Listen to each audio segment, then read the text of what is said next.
Elek sana bir arzum var gelgile. Elek sana bir arzum var gelgile. Munşu şirin canın ettim. Bir müjdeyi aradı halim var gelgile. Adım hovunen ettim.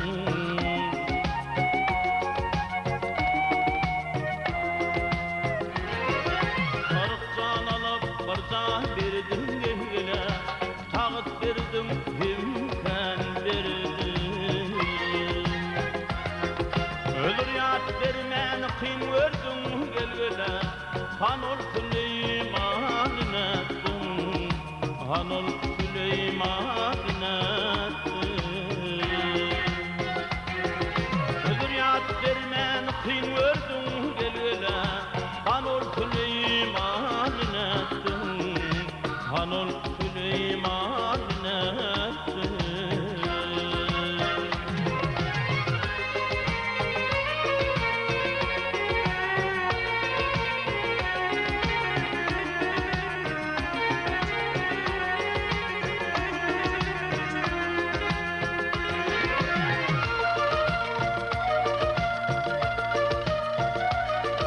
Yer takmadı onlarını,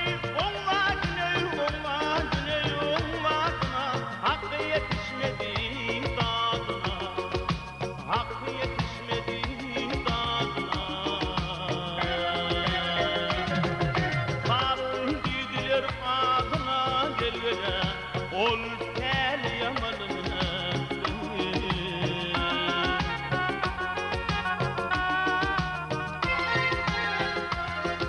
Karın düdüler adına gelgile, ol tel yamanın ettim, ol tel yamanın ettim.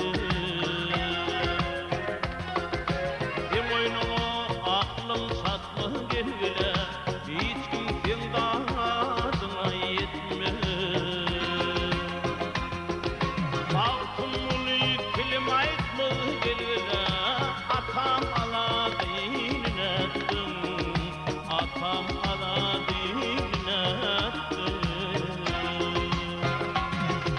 Altın ulu kilim aytmaz gelgile, atam aladin ettim, atam